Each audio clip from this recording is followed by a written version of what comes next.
সমাজে সুবর্ণা আফজাল একটা জুটি ছিল এবং আপনাদের প্রেম নিয়েও অনেক সময় বিভিন্ন আমাদের বয়স হয়েছে, এখনো আমরা সম্পর্কটাকে এখন পর্যন্ত সুবর্ণা মোস্তফাকে ভুলতে পারেননি আফজাল হোসেন।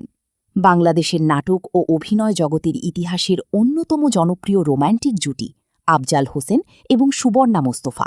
৭০-৮০ দশকের ছোট পর্দায় তাদের জুটি মানেই ছিল দর্শকের চোখের প্রশান্তি আর ভালো লাগা, ভালোবাসা।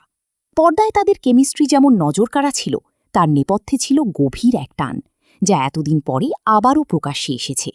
সম্প্রতি প্রচারিত এক পডকাস্টে অতিথি হিসেবে উপস্থিত ছিলেন বরেণ্য অভিনেতা ও নির্মাতা আফজাল হোসেন।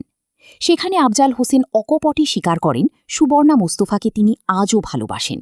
পডকাস্টের আবেগঘন মুহূর্তে নিজের অনুভূতির ব্যাখ্যা দিয়ে আফজাল হোসেন জানান, সুবর্ণা তার জীবনে এমন এক অনন্য জায়গা জুড়ে ছিলেন যা অন্য কেউ কখনোই পূরণ করতে পারেনি। তিনি জানান, সুবর্ণার প্রতি তার এই অনুভূতি এতটাই গভীর ছিল যে এরপর জীবনে আর কখনোই অন্য কাউকে সেভাবে ভালোবাসতে বা মনের সেই বিশেষ আসনটি তিনি দিতে পারেননি। তবে বাস্তবতার চিত্র তুলে ধরে তিনি আরও বলেন, জীবন সবসময় এক নদীর মতো সোজা পথে চলে না। সময়ের সাথে সাথে এবং পরিস্থিতির তাগিদে তাদের দুজনের জীবনের পথ দুই দিকে মোড় নিয়েছে। ব্যক্তিগত জীবনে দুজনেই নিজ নিজ পথ বেছে নিয়েছেন, আলাদা সংসার ও ক্যারিয়ারে ব্যস্ত হয়ে পড়েছেন। কিন্তু ভালোবাসার জায়গাটা চিরকাল অপরিবর্তিত রয়ে গেছে, তা সময়ের বা দূরত্বের নিয়মে ম্লান হয়ে যায়নি। আফজাল হোসেনের বক্তব্যের পর থেকে সামাজিক যোগাযোগ মাধ্যমে এক প্রকার ঝড় উঠেছে। বিনোদনপ্রেমী ও তাদের নাটকের ভক্তরা এই সাক্ষাৎকার নিয়ে নানান রকমের মন্তব্য জুড়ে দিয়েছেন।